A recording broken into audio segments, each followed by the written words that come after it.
300 years ago, the stars belonged to everyone except humans. Captain Jake Morrison stood on the bridge of Earth's first diplomatic ship, watching alien vessels that looked like floating crystals and metal flowers surround his small craft. He had come here with hope and dreams of joining something bigger than Earth. He would leave with shame and warnings that would echo through centuries. The Galactic Federation had existed for thousands of years before humans even discovered fire. 12 different alien species worked together, traded together, and lived in peace together. The Zephyrians looked like tall blue beings with 4 arms and gentle voices. The Nexari were metal creatures who could change their shape like liquid silver. The ancient Valdris resembled walking trees with golden leaves that sang when they moved. All of them had learned to solve problems with words instead of weapons. When human radio signals first reached Federation space, the aliens were curious. Here was a new species that had split the atom and reached their own moon. The Federation Council voted to invite Earth's representatives to their capital world. Morrison had been chosen because he was calm, smart, and believed that humans could learn to be peaceful like their new alien friends. The journey to the Federation capital took 6 months in human ships. Morrison brought his best people with him. Dr. Sarah Kim studied alien languages. Colonel Frank Davis knew military protocol, but promised to keep his weapons locked away. Ambassador Lisa Torres had spent years learning about alien cultures from the radio signals they had received. They all believed this was humanity's chance to join something wonderful. The Federation capital was a massive space station called Harmony Point. It floated between 3 suns and gleamed like a jewel against the darkness. Ships from every member species docked there daily. Gardens from a dozen different worlds grew in huge glass domes. The air itself smelled like flowers that humans had never seen before. Morrison felt small and amazed as his ship approached the docking bay. The first meetings went well. The Zephyrian ambassador Veltar spoke through a translation device that made his musical language sound like English. He explained that joining the Federation meant accepting their ways of peace. The Nexari representative shaped herself into something like a human woman to make Morrison more comfortable. Even the ancient Valdris elder sang welcome songs and harmonies that made Morrison's chest vibrate with joy. For 2 weeks, everything seemed perfect. Morrison learned about Federation technology that could heal any disease and grow food from starlight. Dr. Kim discovered that several alien species had mathematics far beyond what humans understood. Colonel Davis was amazed by defensive systems that could stop any attack without hurting the attackers. Ambassador Torres found art and music that brought tears to her eyes. Humanity was going to learn so much. Then came the integration ceremony. Elder Thos of the Valdris explained that new species had to prove they understood Federation values. The ceremony was ancient and sacred. The human delegation would be tested in a way that showed their commitment to peace. Morrison agreed without hesitation. After all, humans had come here to learn and grow. The ceremony took place in a great hall filled with representatives from every Federation species. Morrison and his team stood in the center, while alien observers formed circles around them. Elder Thos began to sing in the deep, rolling voice of his people. Other aliens joined in with clicks, whistles, and harmonies that seemed to come from everywhere at once. The sound was beautiful and terrifying. Then the testing began. Holographic images appeared around the humans, showing scenes of conflict and violence. Morrison watched wars, murders, and cruelty from human history play out in the air around him. The aliens wanted to see how humans would react to reminders of their violent past. The test was meant to show that humans had moved beyond such things and were ready for a peaceful future. But something went wrong. The holograms became too real, too intense. Morrison saw images of Earth burning, of human children crying, of everything he loved being destroyed. The alien songs grew louder and more chaotic. Dr. Kim fell to her knees, screaming. Colonel Davis reached for his sidearm before remembering he had left it on the ship. Ambassador Torres was shaking and crying. Morrison did not know that this was still part of the test. He did not understand that the aliens wanted to see if humans could remain calm when faced with their worst fears. All he saw was his people in pain and what looked like an attack. When 3 robed figures moved toward Dr. Kim with strange glowing tools, Morrison's training took over. He lunged forward to protect her. The fight lasted only seconds. Morrison knocked down one figure and grabbed the glowing device from another. Colonel Davis joined him, using his military training to disable the third figure. Ambassador Torres pulled Dr. Kim to safety behind an overturned chair. They formed a defensive circle, ready to fight their way out if needed. The alien song stopped. The holograms vanished. Silence filled the great hall. Elder Thas's golden leaves rustled with what Morrison would later learn was disappointment. The robed figures were Valdris healers who had been coming to help Dr. Kim with the mental effects of the test. The glowing tools were medical devices meant to calm her mind. What Morrison saw as an attack was actually an attempt at rescue. He had failed the test in the worst possible way. The Federation Council met for 3 days to decide humanity's fate. Morrison and his team waited in quarters that felt more like a prison. No one would speak to them. Food arrived through automated systems. The only sound was the hum of the space station's engines and the quiet crying of Dr. Kim, who blamed herself for everything that had happened. On the 4th day, Ambassador Veltar came to deliver the verdict. His forearms moved in gestures that the translator called regret and finality. The Federation Council had voted unanimously. Humanity was too violent, too quick to choose fighting over understanding. They were not ready to join galactic civilization. Perhaps they would never be ready. Morrison begged for another chance. He explained that humans could learn and change. He promised that Earth would do better if given time and guidance. But Veltar's decision was final. Humanity would return to their home system and stay there. They were forbidden to travel beyond their own sun. Quantum beacons would be placed around Earth's solar system to make sure humans obeyed this exile. The journey home took 6 months of shame and silence. Morrison's team barely spoke to each other. They had been humanity's best hope, and they had failed completely. When Earth finally appeared through their ship's windows, it looked smaller than before. Not like home, but like a prison that would hold every human who would ever be born. Morrison lived for 30 more years after the exile began. He saw the quantum beacons activate around the outer planets, creating an invisible wall that no human ship could cross. He watched Earth's governments argue about what had gone wrong and who was to blame. He died knowing that his moment of protective instinct had condemned his entire species to permanent isolation from the stars. But humans had never been good at accepting limitations. Even as the Federation declared them too violent for civilization, human scientists and engineers began to study the quantum beacons. They learned how alien technology worked. They built ships in secret and trained crews for missions that might never come. They waited and watched and prepared for the day they might prove the Federation wrong. 300 years passed. The Federation forgot about the violent humans trapped in their small corner of space. They continued their peaceful expansion across the galaxy, building new worlds and welcoming new species who proved worthy of their trust. They never imagined that those same violent humans were watching every transmission, learning every weakness and building weapons that would one day save them all.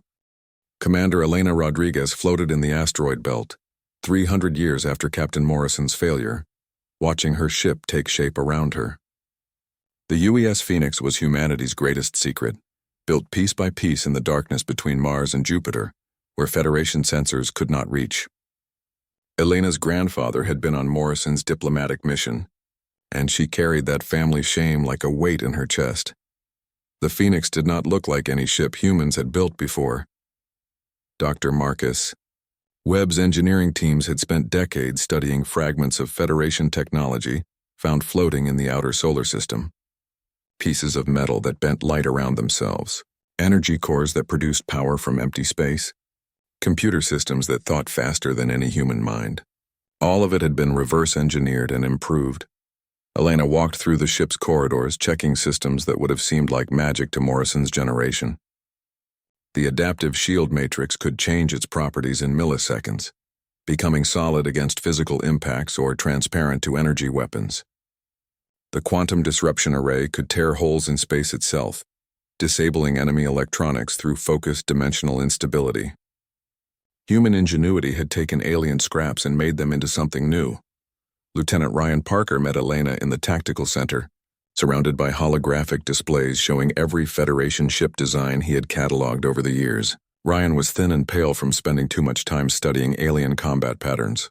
His eyes were bright with the kind of intelligence that made other people uncomfortable. He had memorized the weakness of every Federation vessel without ever seeing one in person. "The Federation hasn't fought a real war in 800 years, Ryan said, pointing to a display showing Zephyrian patrol cruisers. "Look at their weapon placement. Everything is designed for deterrence, not destruction. Their shields are meant to absorb damage while they negotiate. Their engines prioritize efficiency over speed. They've forgotten how to build ships that are meant to win. Chief Petty Officer Lisa Chang arrived from the engine room, her hands still dirty from installing the final power couplings. Lisa was small and quick, with the kind of practical intelligence that could fix anything that broke.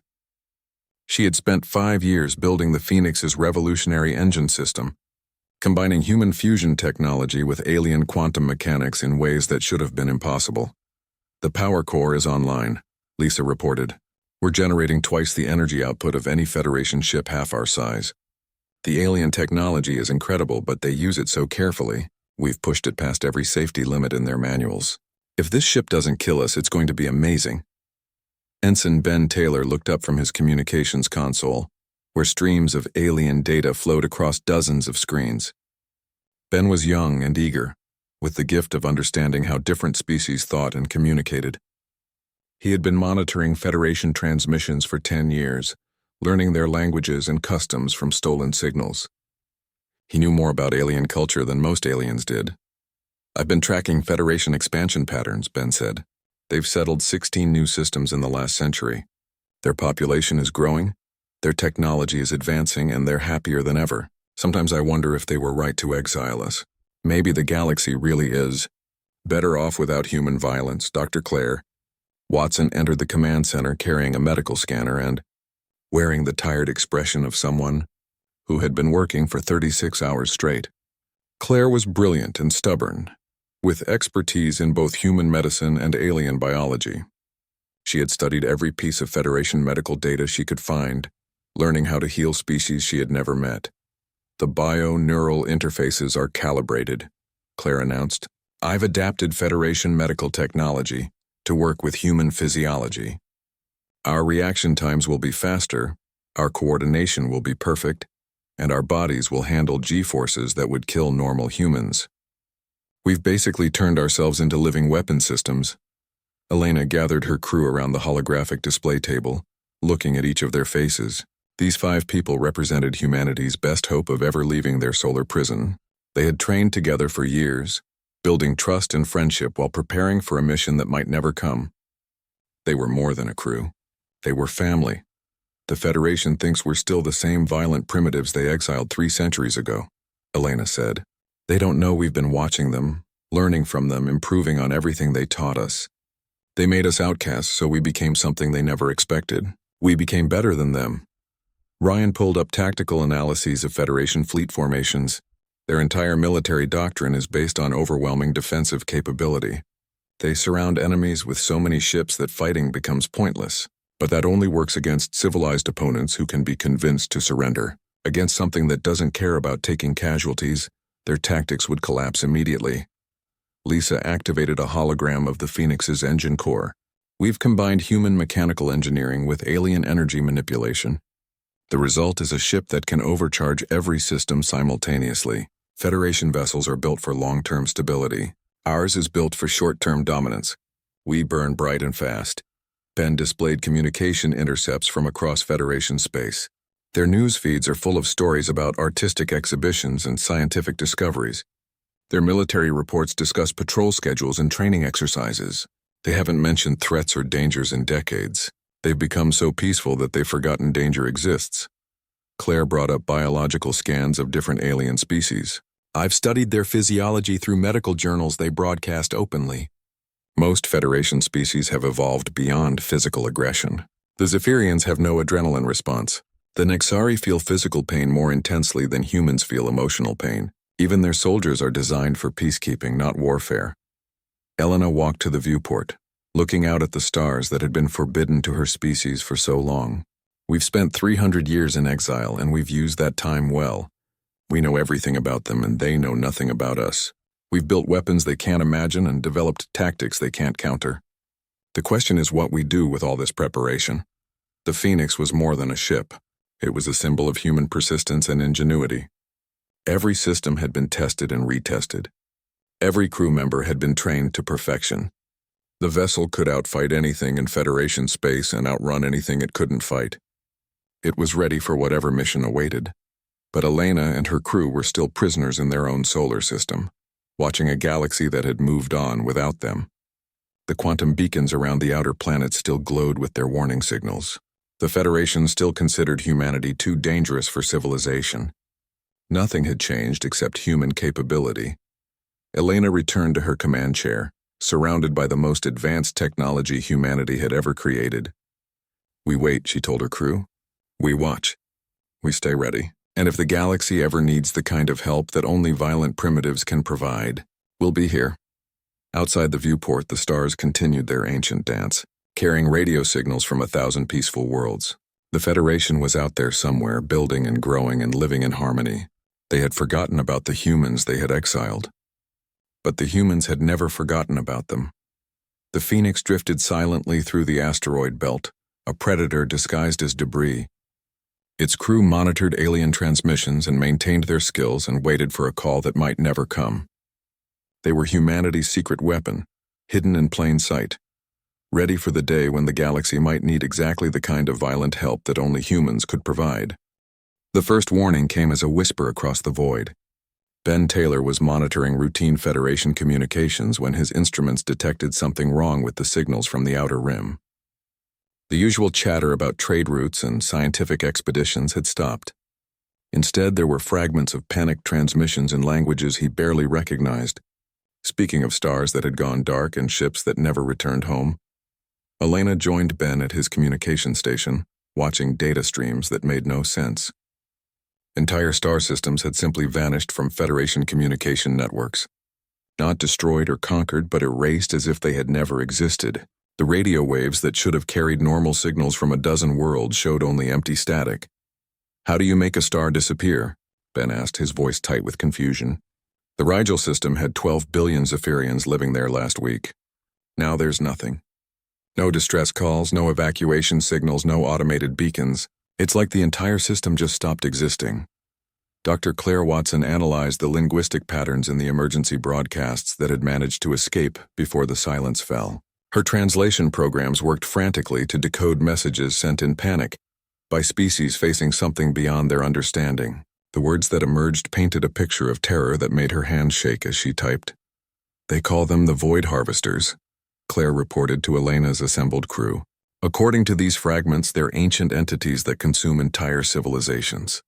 Not just the people or the planets, but the very energy that keeps systems alive. The survivors describe ships that eat light itself, and weapons that drain the life from everything they touch." Ryan Parker pulled up star charts showing the affected regions. The pattern was terrifyingly clear. The Void Harvesters were moving through Federation space in a methodical spiral, consuming everything in their path.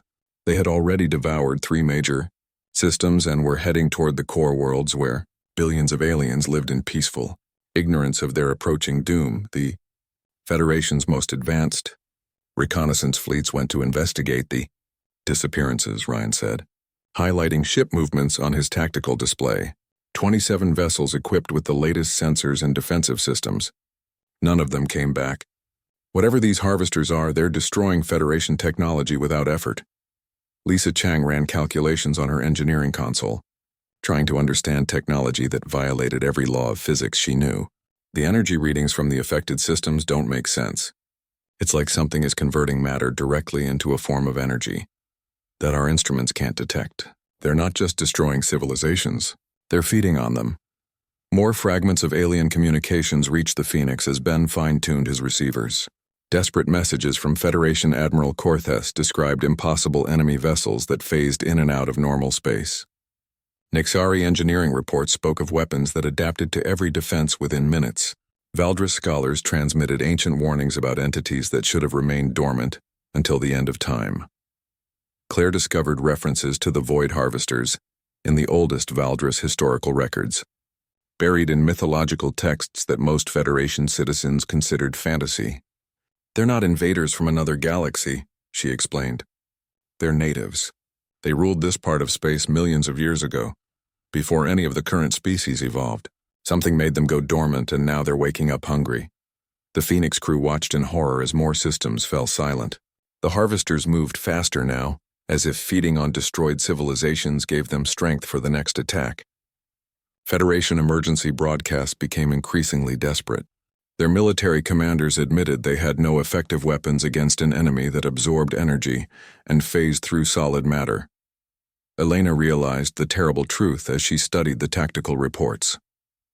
The Federation's entire defense strategy is based on overwhelming peaceful opponents with superior numbers and technology. But the Harvesters aren't trying to conquer territory or negotiate terms.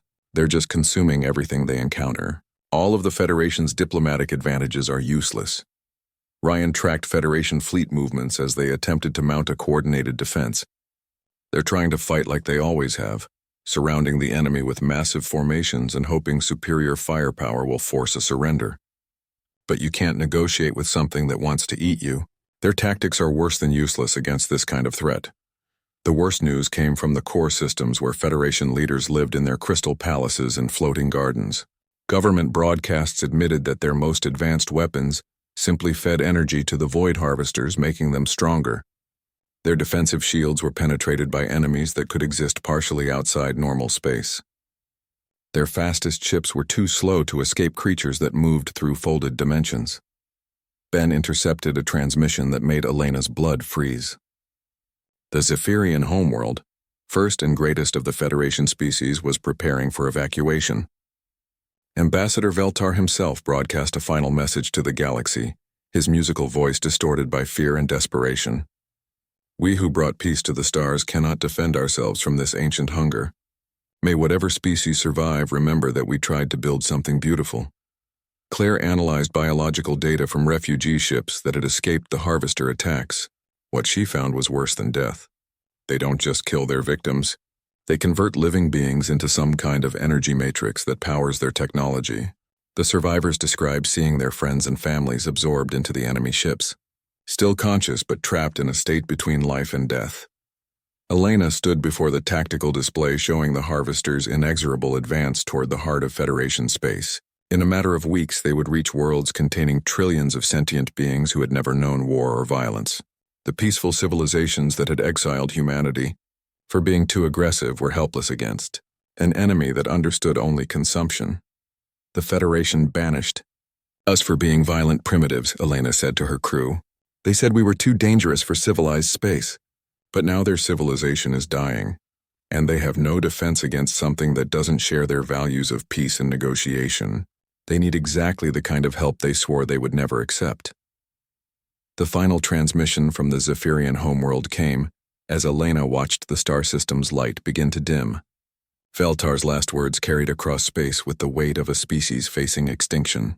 To any who receive this message, learn from our failure. Peace is beautiful, but it cannot protect you from those who hunger for destruction. We chose to forget how to fight, and now we pay the price for that choice.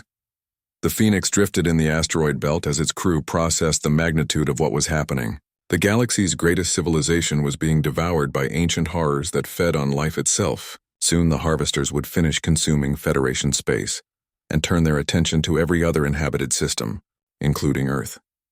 Humanity's exile had protected them so far, but their isolation would not last forever. Elena looked at her crew and saw her own determination reflected in their faces. The Federation had rejected humanity for being too violent, but violence might be exactly what the galaxy needed now. The Phoenix and its crew represented the one force in known space that had been built for war rather than peace. The question was whether they were willing to risk everything to save the people who had cast them out. Outside the viewport, the stars continued their dance, but Elena knew that many of those lights were already dead, consumed by entities that turned entire civilizations into fuel for their ancient hunger. The Void Harvesters were coming, and the galaxy's only hope might be the violent species that had been banished from the stars 3 centuries ago. Elena Rodriguez stood in the command center of the Phoenix, watching the final transmissions from Federation space fade into static. The Nixari core worlds had fallen silent 12 hours ago. The ancient Valdris homeworld had stopped singing its golden songs. In 3 days, the Void Harvesters would reach the heart of galactic civilization, and after that, they would turn toward every other inhabited system in the galaxy, including Earth. Her crew gathered around the tactical display, their faces grim with the weight of an impossible decision. The Federation had exiled humanity 3 centuries ago for being too violent and primitive. They had built quantum beacons to keep humans trapped in their own solar system.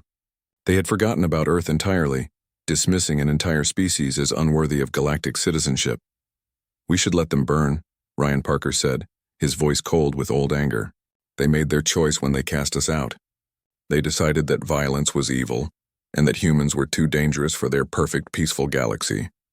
Now they're discovering what real danger looks like, and it's not our problem anymore." Lisa Chang shook her head, her hands working nervously over her tablet. "If we don't help them, the harvesters will consume the entire Federation and then come for us. Earth has 4 billion people who have no idea this threat exists.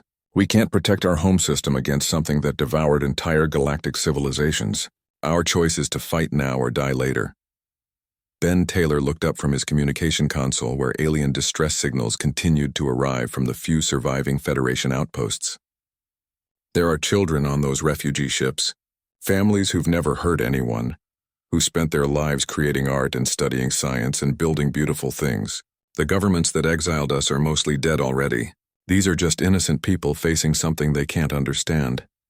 Dr. Claire Watson set down her medical scanner and faced Elena with the kind of serious expression that had always meant bad news. "I've been analyzing the biological data from the harvester attacks. They don't just kill their victims quickly. The absorption process takes hours, during which the victims remain conscious and aware. Trillions of sentient beings are experiencing a fate worse than death, and more are being added every day." Elena walked to the viewport and stared out at the quantum beacons that had imprisoned humanity for 300 years. Those same beacons now represented the only thing protecting Earth from discovery by entities that consumed entire star systems. Breaking quarantine would expose humanity to the same fate that had befallen the Federation, but staying hidden meant watching the galaxy die. "My grandfather was on Captain Morrison's mission," Elena said quietly. "He spent the rest of his life believing that humanity had failed some kind of test, that we were too violent and primitive for galactic civilization. But maybe the Federation was wrong.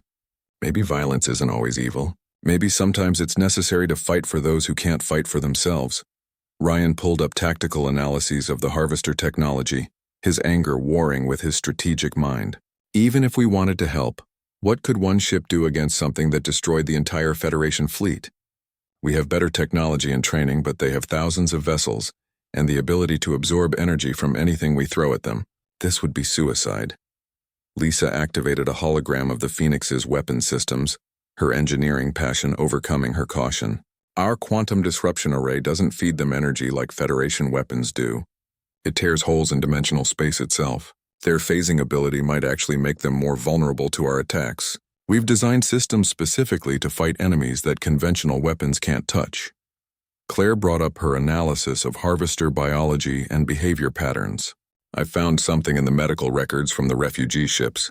The harvesters aren't purely technological. They're symbiotic entities that combine organic and mechanical components. That means they have biological vulnerabilities that the Federation never discovered because they don't think in terms of biological warfare." Ben displayed communication intercepts showing the last Federation fleets gathering for a final, desperate stand near their capital world. Admiral Thiss of the Valdris is coordinating what's left of their forces. Maybe 300 ships against something that's already consumed thousands. They're going to die, but they're still trying to protect the civilian evacuation ships. Elena closed her eyes and thought about everything that had led to this moment. 3 centuries of exile had made humanity stronger and more resourceful than they had ever been under Federation guidance. The same violent instincts that the aliens had condemned might be exactly what was needed to face an enemy that understood only consumption and destruction. "The Federation was right about one thing," Elena said, turning back to her crew. "Humans are violent. We fight when others try to negotiate. We build weapons when others build art. We prepare for war when others prepare for peace. They called those traits primitive and dangerous. But right now, primitive and dangerous might be exactly what the galaxy needs." Ryan's tactical mind was already working on battle plans despite his emotional resistance. "If we're going to do this, we need to move fast. The harvesters are concentrated around the core worlds, which gives us a chance to hit them while they're feeding. But once we break quarantine, there's no going back. Earth will be exposed, and if we fail, our entire species dies with us." Lisa was already running system diagnostics, preparing the Phoenix for combat operations beyond anything they had ever trained for. "The ship is ready. Every system is optimized for maximum performance. We can push our engines past redline limits for short periods, giving us speed and maneuverability that nothing else in the galaxy can match. We just have to survive long enough to use those advantages. Claire began preparing medical countermeasures based on her analysis of harvester biology. I can synthesize bioelectromagnetic frequencies that should disrupt their symbiotic systems. If I'm right about their organic components, we might be able to cause cascade failures in their entire technological matrix. It's theoretical, but it's better than anything the Federation tried. Ben opened communication channels to Federation space, preparing to send the message that would change everything. The quantum beacons will detect our transmission the moment we break silence. The Federation will know that humans are coming. So will the harvesters. We'll be announcing our presence to both our former enemies and the things that are consuming them. Elena took her position in the command chair, surrounded by the most advanced technology humanity had ever created. Her crew looked at her with trust and determination, ready to follow her into a battle that would decide the fate of every sentient being in the galaxy. The weight of species-level responsibility settled on her shoulders like armor. The Federation exiled us for being violent primitives, Elena said, as the Phoenix's engines began to warm up. They said we were too dangerous for civilized space. Today we're going to prove them right, and we're going to use that danger to save them all. The Phoenix accelerated away from the asteroid belt, breaking the 300-year quarantine that had kept humanity trapped in their home system. Behind them, the quantum beacons registered the violation and began transmitting warnings across the galaxy. Ahead of them lay the greatest battle in galactic history, where the violent species that had been cast out would either save civilization or die trying. Elena opened a communication channel that would reach every surviving Federation outpost and ship. Her words carried across the void with the weight of humanity's return to the stars. This is Commander Elena Rodriguez of the United Earthship Phoenix. We received your distress calls. Humanity is coming to help. The silence that followed lasted only seconds before alien voices began responding in confusion, terror, and desperate hope. The humans were coming back to the galaxy they had been banished from, carrying weapons and intentions that their former captors could not imagine. The final battle for galactic civilization was about to begin. The Phoenix emerged from quantum space in the middle of the largest space battle in galactic history. Elena Rodriguez stared through the viewport at a scene of absolute chaos, where the final remnants of the Federation fleet fought desperately against impossible enemies that seemed to devour light itself. The Void Harvesters moved through normal space like living shadows, their ships absorbing energy weapons and converting destroyed vessels into fuel for their ancient hunger. Admiral Thys of the Valdris commanded what remained of galactic civilization from his flagship, a massive crystalline vessel that sang mournful battle hymns as its weapons fired uselessly at enemies that fed on every attack. His fleet formations were perfect examples of Federation tactical doctrine, surrounding the harvesters with overwhelming numbers while trying to minimize casualties and preserve the possibility of negotiation. Federation vessel Phoenix. This is Admiral Thys, came the transmission, filled with confusion and desperate hope. Your quantum signature indicates human origin, but that is impossible. Humanity was restricted to their home system 3 centuries ago. Identify yourself and explain your presence. In this combat zone, Elena activated the Phoenix's weapon systems as Ryan Parker analyzed the battlefield, with the cold efficiency of someone trained for war rather than peacekeeping. The Federation ships are fighting defensively, Ryan reported. They're trying to contain the harvesters while protecting civilian evacuation routes. Noble but completely ineffective. Their weapons are actually feeding energy to the enemy.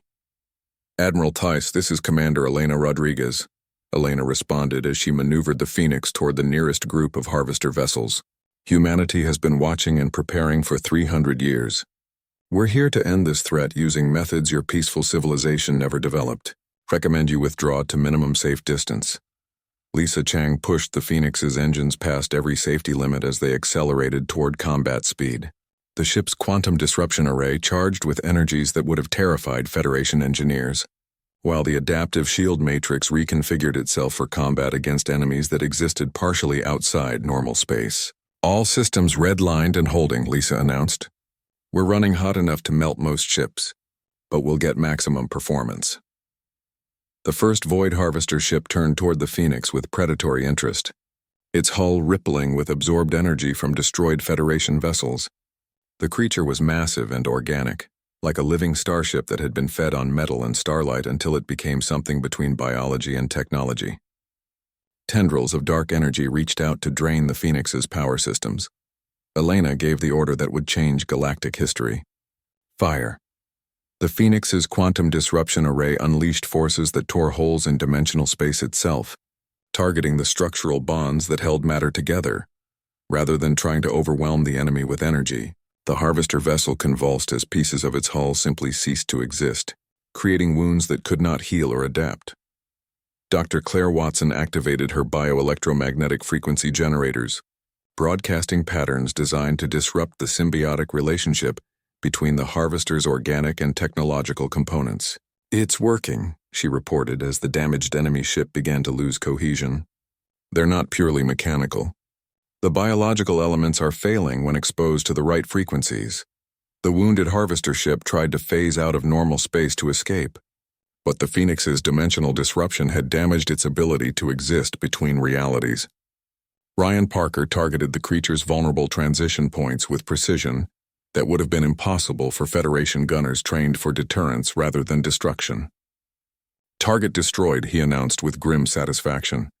Across the battlefield, Federation commanders watched in amazement as the single human ship accomplished what their entire fleet could not. The Phoenix moved with aggressive unpredictability, using tactics that prioritized maximum damage over crew safety. Every maneuver was designed to kill rather than disable, destroy rather than capture, eliminate rather than negotiate. Ben Taylor opened communication channels to the surviving Federation ships, coordinating their attacks for the first time as a unified force rather than separate peaceful flotillas. "Target the dimensional transition points when they try to phase," he transmitted. "Use rotating frequency modulation on your energy weapons to prevent adaptation. Fight like your entire species depends on winning, because it does." Elena maneuvered the Phoenix through a formation of 6 harvester vessels, her crew working with the kind of desperate efficiency that only came from knowing that failure meant extinction. The ship's adaptive shields absorbed and redirected enemy attacks, while the quantum disruption array carved through targets that had seemed invulnerable moments before. "This is how humans fight," Elena transmitted to the Federation fleet. "No mercy, no quarter, no negotiation." Admiral Thiss began to understand why his ancestors had feared human violence as he watched the Phoenix systematically destroy enemies that had consumed entire star systems. "All Federation vessels adapt human tactical patterns," he ordered. "Abandon defensive formations. Target enemy weak points. Fight to kill, not to contain." The battle raged for hours as the combined human Federation force slowly gained ground against the Void Harvesters. Claire's bioelectromagnetic weapons proved devastatingly effective when combined with Ryan's tactical coordination and Lisa's engineering modifications. The Federation ships learned to fight with human aggression, abandoning centuries of peaceful doctrine in favor of survival. The largest harvester vessel, a creature the size of a small moon that had consumed entire civilizations, emerged from quantum space near the Federation capital world. Its hull was covered with the absorbed remains of 1,000 different ships, creating a patchwork of technologies that should not have been able to work together. This was the mothership, the source of the harvester plague. Elena made the decision that would define humanity's return to galactic civilization. "All ships coordinate for maximum firepower convergence. We're going to hit that thing with everything we have simultaneously. If we can't destroy it completely, we at least need to damage it enough to force the others into dormancy." The Phoenix led the final assault, its crew pushing their systems beyond any reasonable limit as they accelerated toward the massive enemy vessel. Federation ships followed, their peaceful crews transformed into warriors by necessity and human example. Together, they represented the last hope of galactic civilization. Against an enemy that had ruled the void between stars for millions of years, the combined fleet's attack struck the harvester mothership like a fist of concentrated starfire. Quantum disruption fields tore apart its dimensional anchors while bioelectromagnetic frequencies disrupted its organic components. Federation energy weapons, modified with human frequency rotation patterns, prevented the creature from adapting to their attacks. For the first time in millennia, a void harvester screamed. The mothership's destruction sent quantum shockwaves across the galaxy, forcing the remaining harvesters into emergency dormancy cycles that would last for millions of years. The ancient threat that had consumed civilizations was defeated, not by superior technology or peaceful negotiation, but by the primitive human willingness to fight with absolute determination against impossible odds. As the battlefield fell silent, Elena received a transmission from Admiral Thys that carried the weight of galactic gratitude and newfound respect. Commander Rodriguez, the Galactic Federation formally requests Earth's immediate readmission to our alliance. We have learned today that peace is not the absence of violence, but the presence of those willing to fight for it. Elena looked at her crew, seeing the exhaustion and pride in their faces as they realized they had not only saved the galaxy, but proven humanity's worth to the species that had once cast them out. Admiral Thys, humanity accepts your invitation, but we return as equals, not as students. The galaxy needs guardians who understand that sometimes the greatest act of peace is to wage war against those who would destroy everything worth protecting. The Phoenix took its place at the head of a mixed human Federation fleet tasked with securing the outer rim against any remaining harvester activity. Elena Rodriguez, granddaughter of humanity's first diplomatic failure, had become the symbol of their species' return to galactic civilization. The violent primitives had become the galaxy's protectors, proving that what others called weakness might actually be strength. In the years that followed, human tactical doctrine would be studied and adopted across Federation space. Human shipyards would build vessels designed for war rather than peace. Human crews would train alien soldiers in the arts of combat and survival. The galaxy had learned that true civilization required both the wisdom to choose peace and the strength to fight for it when peace was not enough. Elena stood on the bridge of the Phoenix as it patrolled the borders of known space, watching for threats that might emerge from the dark between stars. Humanity had broken their silence and shattered the void that had consumed so many worlds. They had proven that sometimes the most violent species could also be the most protective, fighting not for conquest, but for the right of all sentient beings to exi.